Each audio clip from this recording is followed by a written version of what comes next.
The dialogue sought to foster collaborative discussions among key stakeholders to explore and unlock the potential of cross-border trade as a catalyst for Uganda's tenfold growth strategy. So the first initiatives as Trademark Africa was to bring these entities together so that they can be able to work together. So what happened was to upgrade 7 cross-border one-stop border posts. And these upgrades really were to have administrative blocks so that everybody can be able to sit together and work together to improve the process flows. Uganda's economy grew by 6.2% in fiscal year 2024-2025. The size of the economy reached 202.7 trillion shillings, amounting to $53.6 billion, and targets to reach $500 billion by 2040, headlining with key specific sectors termed as ATMs. Government is undertaking some investments in the region in order to harness regional trade.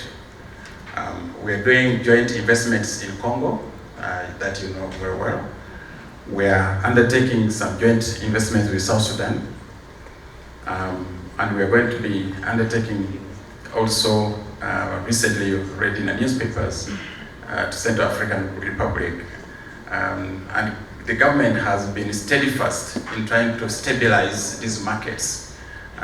When we go to Congo with our military and to South Sudan, it's not because we are really interested in fighting there, but actually trying to stabilize those markets.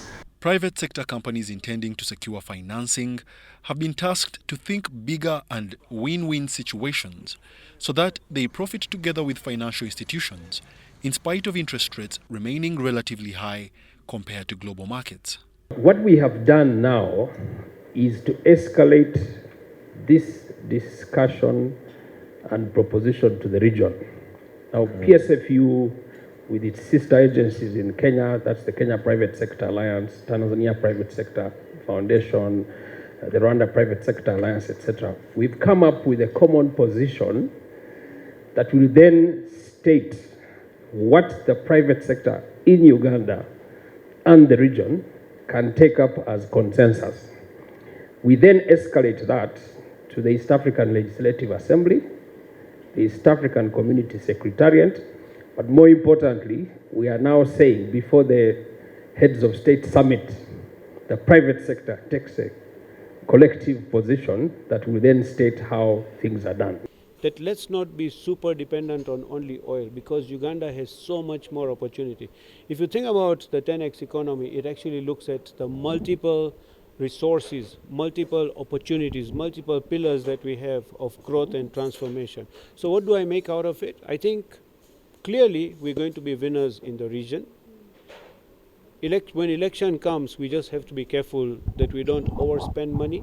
Uganda is poised to transform growth in Africa through cross-border trade, but government and private sector must innovatively align their objectives strategically, utilizing public-private partnerships to achieve success.